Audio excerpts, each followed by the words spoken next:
नमस्कार दोस्तों। कल्पना कीजिए साल 1980, हरियाणा का छोटा सा झज्जर कोट। सुबह की ठीक 9 बजे है।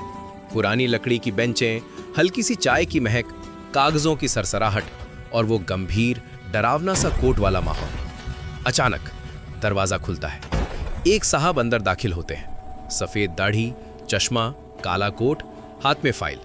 धीरे धीरे चलते हुए वो सीधे जज की कुर्सी पर विराजमान हो जाते हैं। सब सलाम ठोकते हैं। अर्दली चिल्लाकर कहता है, जज साहब आए। पहला केस आता है, एक छोटी मोटी चोरी का। आरोपी बेचारा कांपते हुए खड़ा होता है। धनीराम फाइल को ध्यान से देखते हैं, फिर हल्की मुस्कान के साथ कहते हैं, अरे बेटा, गलती तो इंसान से ही होती है ना, जाओ जमानत मंजूर।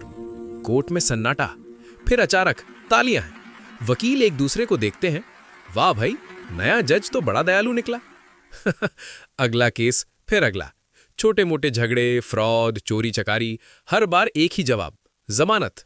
जैसे कोई मिठाई की दुकान खोल दियो और मुफ्त में बांट रहे हो। लोग खुशी खुशी बाहर निकलते और एक दूसरे से कहते, आज तो साक्षात भगवान ने सुन ली। लेकिन रुकिए, असली मजा तब आता है जब कोई गंभीर केस आता है। रेप का मामला। कोर्ट में एकदम खामोशी छा जाती है। धनीराम का चेहरा पत्थर जैसा सख्त हो जाता है। फाइल पटकते हुए एंग्री टोन में बोलते हैं, यह क्या बकवास है? ऐसे अपराध के लिए जमानत कभी नहीं, जेल में सड़ो, सजा भुगतो। स्टाफ सोचता है, अरे भाई, ये जज साहब तो कभी बहुत नरम, कभी बहुत सख्त, क्या मूड है इनका। और ऐसे ही पूरे 40 दिन बीत जाते हैं। हर रोज 9 से 5 बजे तक कुर्सी पर बैठे रहते हैं।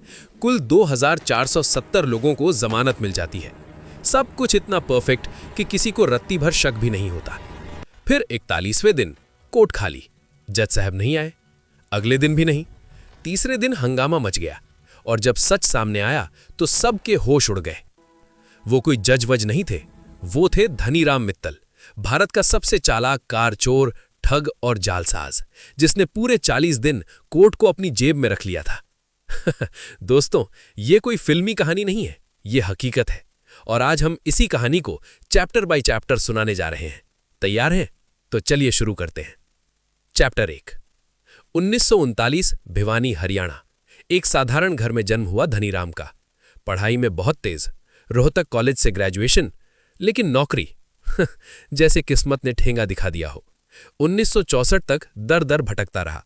फिर एक दिन आरटीओ ऑफिस गया। देखा, लोग लाइन में पसीना बहा रहे हैं और बाहर दलाल चुटकी बजाते ही काम करा रहे हैं। उसकी आंखों में चमक आ गई। ये है असली खेल। 4 साल तक वही धंधा किया। फर्जी पेपर बनाना ऐसा सीखा कि उस्ताद बन गया। चैप्टर 2। 1968, अखबार में रेलवे की भर्ती निकली, स्टेशन मास्टर। धनीराम ने फर्जी डॉक्यूमेंट्स बनाए और भाई साहब सिलेक्शन भी हो गया। 6 साल तक ट्रेनें चलाई। किसी को कानो कान खबर नहीं हुई कि सब फेक था। फिर ऊब गए, नौकरी छोड़ी और दिल्ली आ गए। वहां गाड़ियां चोरी का धंधा देखा और बस शुरू हो गया गाड़ियों का काल। करीब 1000 से ज्यादा वारदातों को अंजाम दिया। तरीका एकदम बिंदास। दिन की रोशनी में कार उठाते थे, पकड़े जाते, जेल जाते, फिर बाहर आ जाते।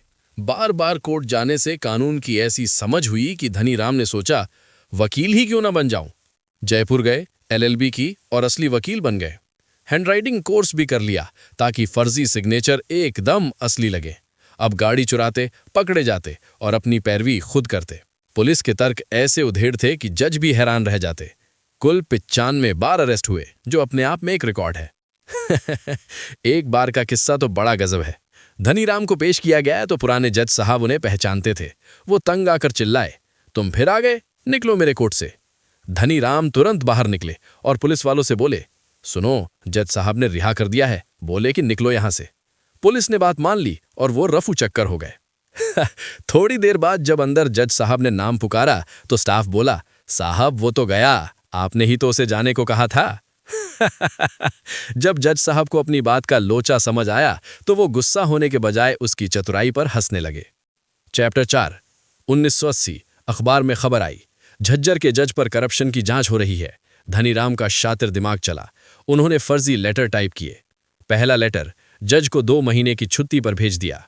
दूसरा लेटर नए जज की नियुक्ति। नाम क्या? धनीराम मित्तल। उन्होंने अपना हुलिया बदला, चेहरे पर नकली दाढ़ी मूछें लगाईं ताकि कोई उन्हें पहचान न सके, और पूरी तैयारी के साथ कोर्ट के लिए निकल पड़े। सुबह सुबह ठाठ से पहुंचे, लेटर दिखाया, सबने झुककर सलाम ठोका, कुर्सी पर बैठे और शुरू हुआ वो 40 दिनों का मेला, 2470 जमानतें। फिर एक दिन अचानक गायब।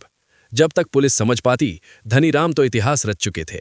आलम यह था कि लोग जेल में उनसे मिलने आने लगे। कुछ चोरों ने तो जानबूझकर क्राइम किया, सिर्फ धनीराम उस्ताद से मिलने के लिए। चैप्टर 5। उम्र ढली, 85 साल की उम्र हुई। शरीर बीमार रहने लगा, लेकिन मुकदमे चलते रहे। आखिरकार 2024 में दिल्ली में इस महान ठग ने अंतिम सांस ली। लेकिन कहानी वो आज भी जिंदा है। भारत का वो इकलौता ठग जिसने जज की कुर्सी पर बैठकर पूरे सिस्टम की आंखों में धूल झोंक दी। आउटरो। दोस्तों, मजा आया तो लाइक ठोको, शेयर करो और सब्सक्राइब करना मत भूलना।